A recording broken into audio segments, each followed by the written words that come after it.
Everything I do is Hey man, say man, we are back with another video, and we are getting back to the trade breakdowns. I know I haven't posted a trade breakdown, but that's simply because I have not taken a trade since I think last Monday.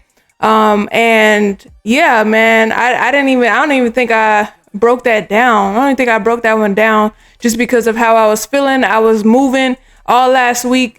As you guys can see from probably my last two videos. And then I just stopped trading Wednesday. Excuse me. I just stopped trading Wednesday through Friday just because I didn't like the way I was feeling on the charts. I didn't like the way the charts were moving. So I wanted to kind of regulate my emotions a little bit before I start trading again.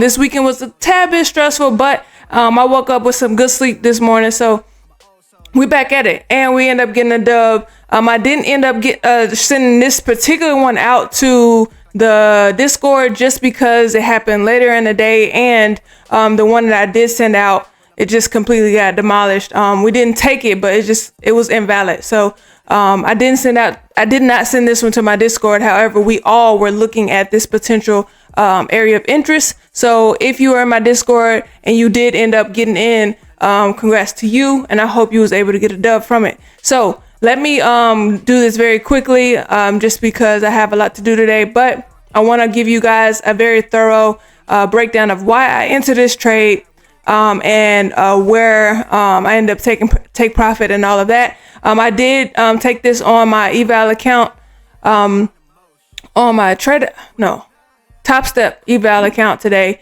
making almost about that $3,000. As you all know, if you have TOPSTEP, you can't make over $3,000 in one day. So I made sure that my take profit was at that amount. But yeah, without further ado, let me get into this trade breakdown. All right, so as you can see, I end up taking maybe like a small position on this trade breakdown just because I end up actually taking this one off the 1 minute. And I know, you know what I'm saying? I've said I will not take trades off the 1 minute, but based off what it was showing me, I knew that price wanted to expand higher. So I wanted to make sure that I was able to capitalize on that. And the 1 minute is the only thing that kind of showed me a good entry, to take it off of. And so I hopped in, accepting the risk for it. But let me just break it down on why I end up taking it in the beginning. So the initial, let me go down to the daily. Obviously, you know what we do. We mark off our daily highs and my daily lows, right? So I initially had this fair value gap. It's really a order block on the daily, but also there's a fair value gap within that. So I had that marked off, right? I think it was a 4 hour. It's a 4 hour fair value gap, right? So I had this marked off within that daily order block. So I'm like, all right, if price comes down here, I want to take advantage of it because I know it's a strong area. It's a daily and a 4 hour area of interest. So it's going to react strongly and give us those potential buy opportunities if we can find a good area to get in, right? So my initial look that I sent out to the Discord was up in this area, right? So I'm thinking, all right, if I go down to the 5 minute, right? My bad, my camera died, bro. But like I was saying, before, I don't even know where we cut off at, but I end up taking the buy out of this area off the 1 minute just because, that's the only opportunity it gave me. And I do not usually do that, but the 5 minute wasn't giving me what I wanted to see. And I knew that price was going to expand from this area. So I took it off the 1 minute. But before that, I end up looking on the 5 minute and I saw we was in this area around at 9 o'clock, 9:15. So I'm like, all right, we have this fair value gap right here. Let me take this off real quick. We have this fair value gap and we have an order block sitting right there, right? So if price, we already took the high, right? And if price wants to come back down, then give us a entry, we'll take the buy back up. But obviously understanding that we have a huge fair value gap sitting right here. So all we did was just wait. You know what I'm saying? As you can see, that price just fell down into this area and we didn't get an entry right there. So all we could do is what? We can wait.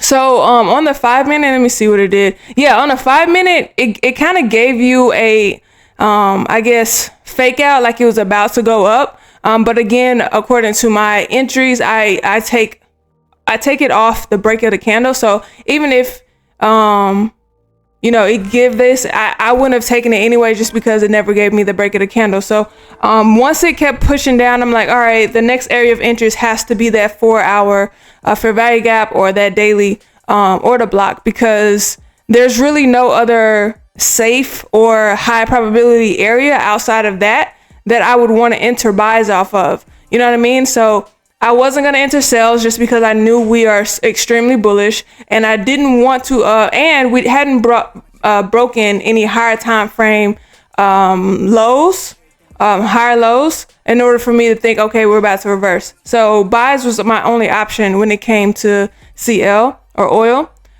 So that one is the one I previously sent out, but again, it became invalid, breaking straight through. And my next area,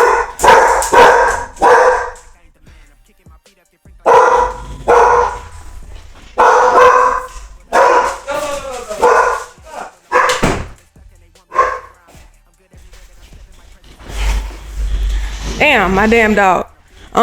So my next area of interest would have been this area down here.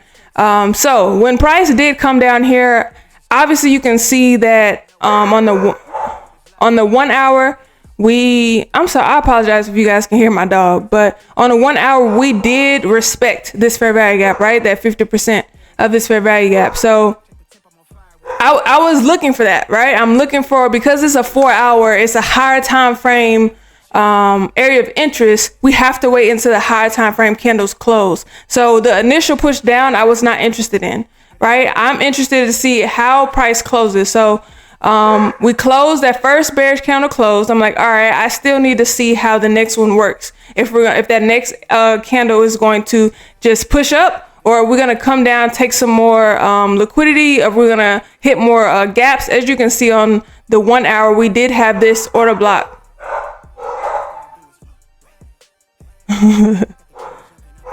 My bad. We did have this order block sitting right here. So, all I did was wait, to be honest with you. And then on the 30-minute, I say, okay, we had this bullish close. So I'm like, all right, this is a potential area for me to get in. All I really need is some sort of the next 30-minute candle to give me a wick down into a fair value gap, into an area of interest, anything that'll show me, okay, we probably want to continue up. I did not see that. Well, usually I would get in on a 5-minute, right? I did not see that on the 5-minute. As you can see on the 5-minute, these are the candles we got, right? I would have wanted it to come down here, this fair value gap right here, but we were just pushing, and we were pushing hard. So I'm like, let me go to the 1 minute to see if there's any areas of interest. I'm like, all right, we have support that on the 1 minute that we've created, right? So I'm like, since this is a 1 minute, I'm not trying to hold this for long. I'm just going to hold it into the next area of interest, which would be this EMA and this fair value gap sitting right here on the 1 minute. So this was going to be a quick scalp for me. This is not going to be something that I would hold. Now, this particular move, like the overall move, I would hold, you know what I mean? If I was trying to hold, or you can't really hold with futures, but if I was trying to hold for long term, if I had gotten in somewhere down here, or if it shown me some sort of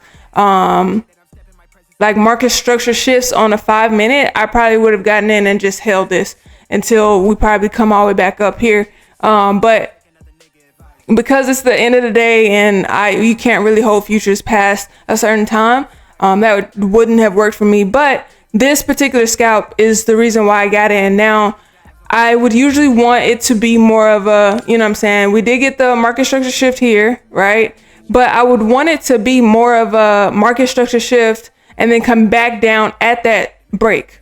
But we did not get that. And all I can do is I tell a lot of people, you have to trade what you see, not what you think is going to happen. So when I saw price come down, fail to break this low, it is a small, you know what I'm saying, fair value gap sitting here, right? So when I saw price respect that, I'm like, okay, all I need is a break, right? We broke a little bit, but the way we closed, I didn't like. So I didn't take this as an initial break. And I'm glad I didn't, because we ended up coming back and retesting this area right here. this kind of like support that it's holding, and then we broke. And then as soon as this particular candle closed, I just got in off that candle close because I knew this is a 1 minute time frame. I know it's gonna move fast, and I'm just trying to get a small move. I'm not trying to get something that's gonna be super long term when it comes to this. And I was able to make about $3,000 on this. Let me see if I can bring that up here. I was able to make this on this account. I have to get to 6K, so I'm about 1,500 away from that. So I'm going to take my time with it. For this particular account, I'm probably going to lower my risk a lot, just so I could, probably like a $250, $500 at most when it comes to this account, because I'm already like over halfway there, right? So I don't want to do anything stupid that's going to make me blow this. And so I'm going to lower my risk, take a probability setups only. That way I can make sure that I pass this account and that we can get another funded account under our books. So yeah, that was it. Let me bring myself back. That was it. You know what I mean? I want to get back to doing these trade breakdowns. I'm probably going to do maybe like a live trading, drop a live trading this week. Also, I'm live trading again back with my Discord because we didn't do it last week because I wasn't trading. So this week I'll be live trading again, and I'll make it a little bit better. Last time the quality wasn't as good as I wanted, so I'm trying to figure out another way to record the live trading with my Discord. Probably straight through Discord. I don't know. We'll figure it out. But I'm gonna do a live trading video, and then also I'm live trading with my Discord this Friday. So we'll have at least those 2 live trading videos that I post, and any other video that I choose to post. Again, I'm gonna have a vlog that's going to be coming out soon. My whole last week was just nothing went as planned, so I didn't get to record as much as I wanted to. So that vlog is going into this week, and again, I'll post it as soon as I can, because I know you guys have said that you liked those vlogs and that type of content. So once I get that out, I'll be posting it. And yeah, that's it. As you guys can see, I'm liking my new setup. You know what I mean? Like it's nowhere near done, but we get into it. All right, we get into it, and hopefully I can show you guys the process of that and within the next couple weeks. Of just, you know what I'm saying, how I'm going to set up my office. I'm probably going to make a video of just that in itself and make a series of how I, like, from start to finish. But yeah, man, that's all I got. Today was a W day. I did end up taking, I didn't show you guys. I did end up taking a NG trade, but I got stopped at a break even with that. So I didn't really count that one. Hold on. Let me show you guys that real quick.